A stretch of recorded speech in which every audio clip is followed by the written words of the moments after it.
name is Zainab Mohammed. Welcome to my channel. Today I'm going to be talking about 5 things that every woman in her 20s needs to hear. And even if you're not in your 20s anymore, you might still benefit from it. As someone who's in her late 20s, these are the 5 things that I would tell every woman who's in her 20s. Number 1, your 20s is a season of building. And when I say building, it's not just in the sense of building traditional success.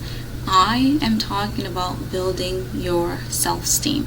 This is step 1. And I'll tell you why. The first 2 decades of your life, you're like a sponge, absorbing everything people say about you. You sound like that, you look like that, you can't do that, you can't be that, you will never be that, oh, that one. And because you don't know any better, you take their word for it. But here is the truth. They don't know.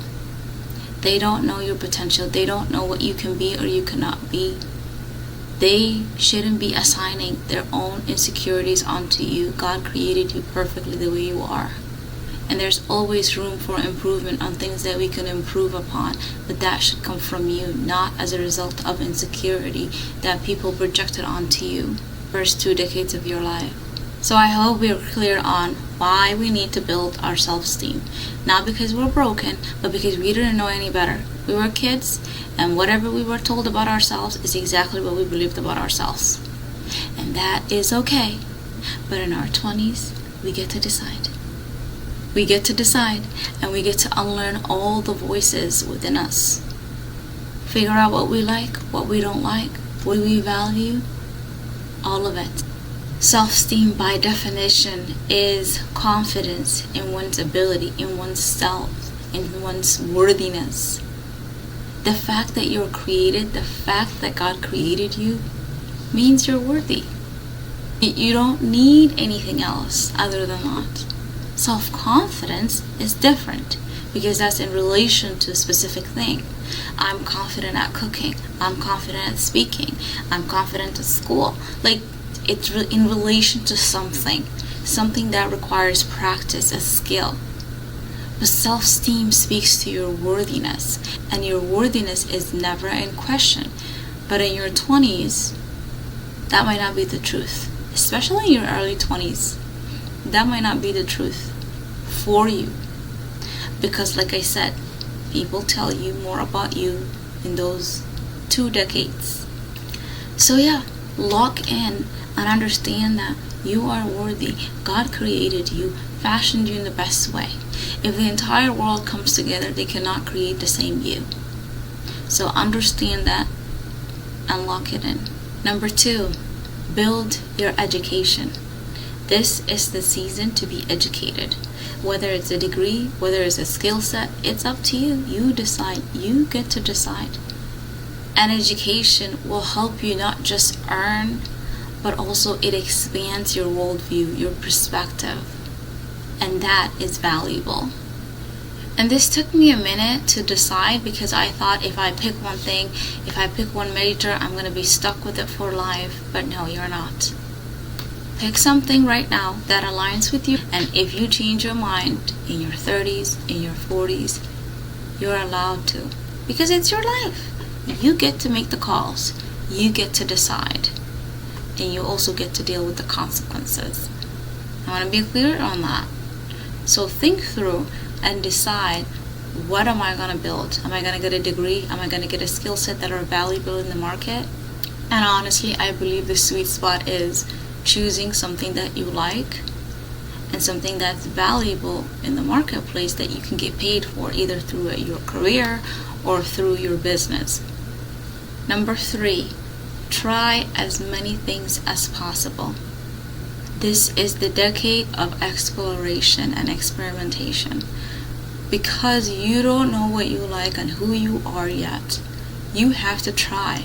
And through trial and error, see what you like, what you don't like, what you prefer, what you don't prefer. What do you value? What don't you value?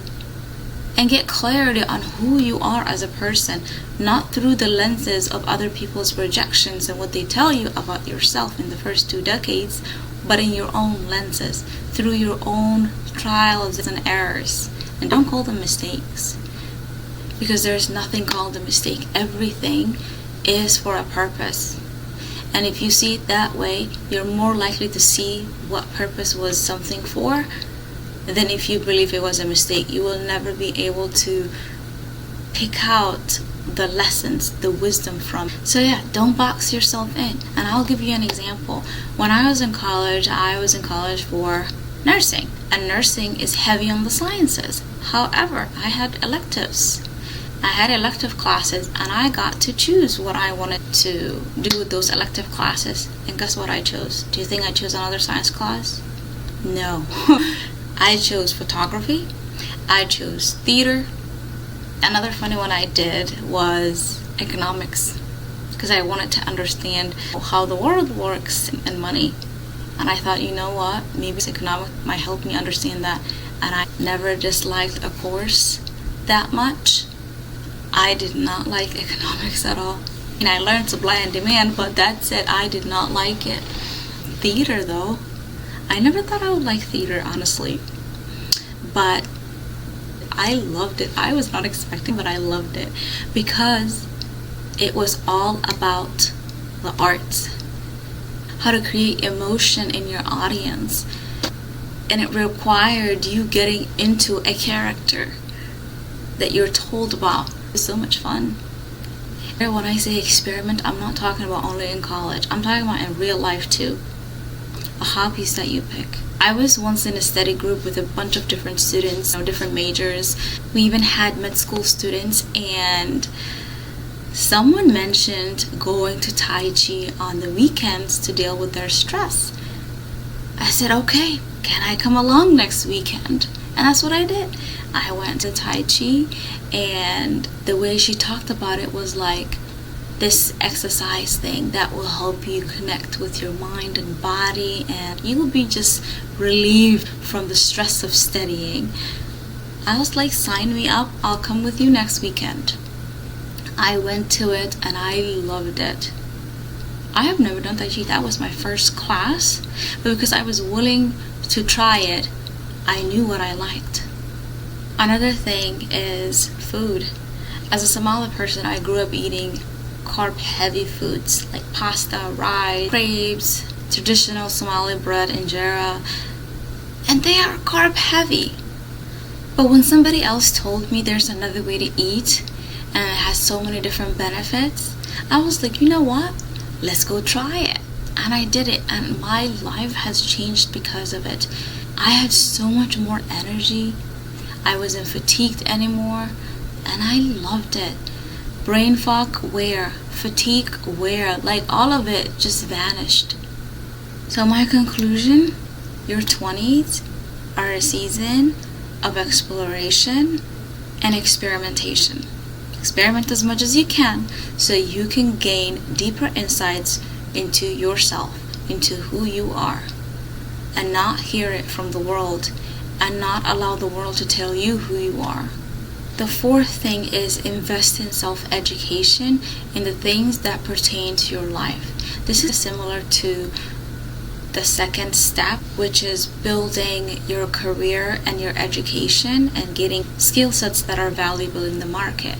But this one is different, because number 2 focuses on career. Number 4 focuses on everything else that we seem to ignore.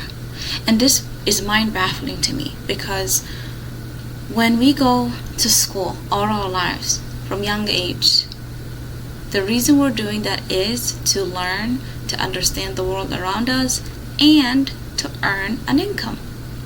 But what about the things that school doesn't teach? If you want to have a family, if you want to be in a relationship, what about parenting skills? What about money, credit cards, how money works? What about your health and the impact it has? All of these things are things that we don't study. We don't study in school, and we don't invest in studying them outside of school. Once we get the degree, we think, yep, I'm educated, let's go. But that's far from the truth in my experience.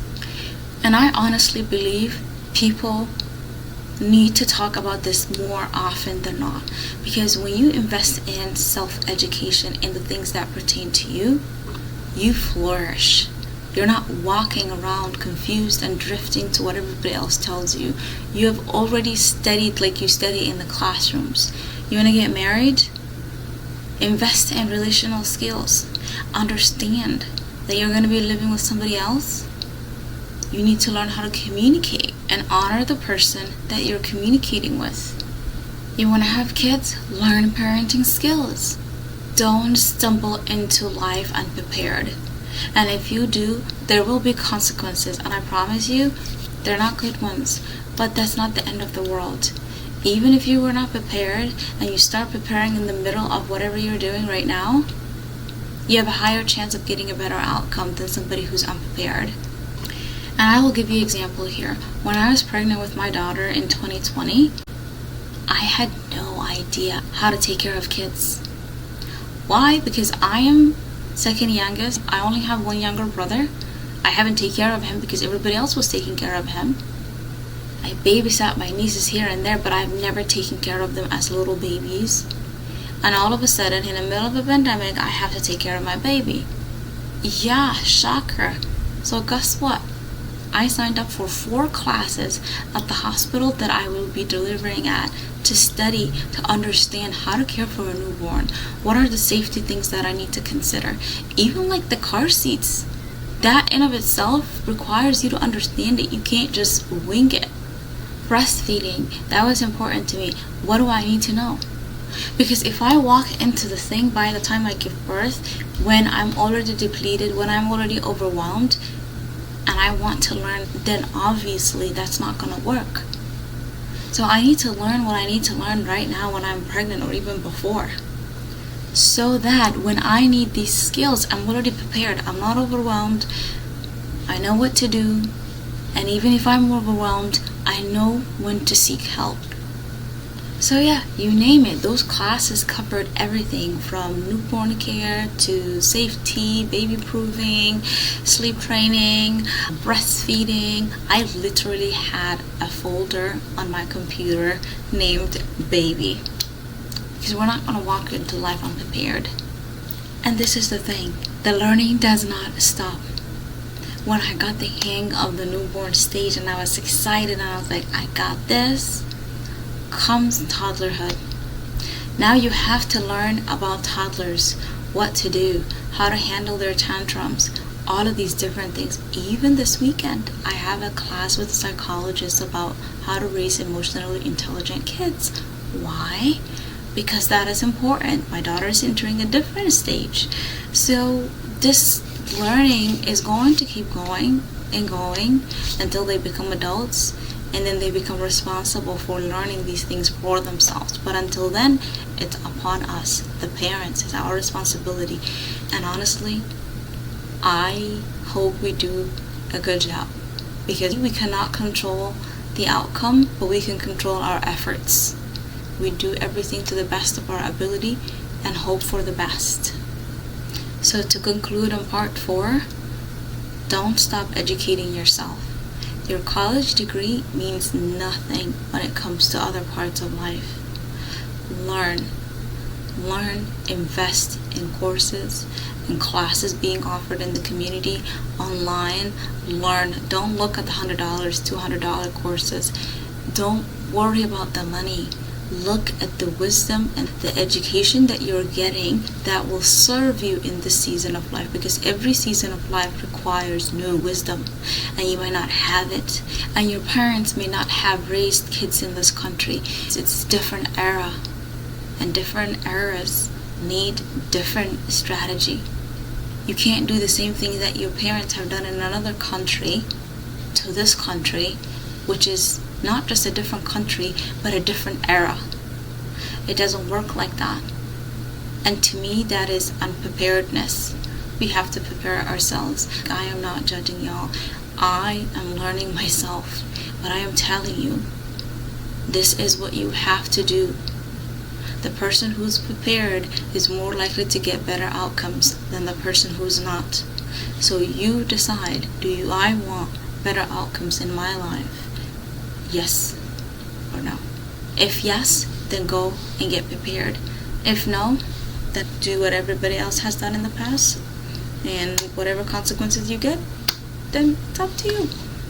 The fifth and most important thing is be okay with being misunderstood. That's right, you heard me right. Be okay with being misunderstood, because you will be. As women, we like to belong, we like to be social, we want to be part of the community, we want to have friendships. And when we witness that people have judgments or view what we believe to be different, we hide, we shrink. And I believe that is a miserable way to live, because I want to be liked, and I want to belong in groups where I am welcomed for who I am, not because I am cutting parts of me and hiding in parts of me. And it's okay. And people will judge you. People will judge you for the things that you do, for the things that you stand for, and that is okay.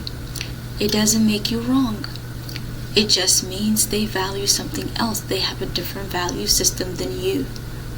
Even me making this video, some people might see it and say, why? Why all the effort? Why do all of that learning just to live? And that is okay.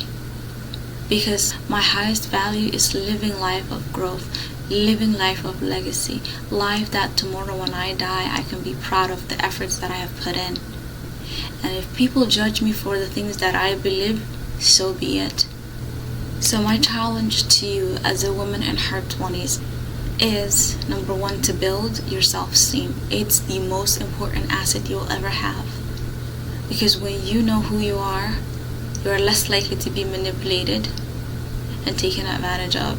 Invest in your education and self-education that pertains to other parts of your life and not just your career or business.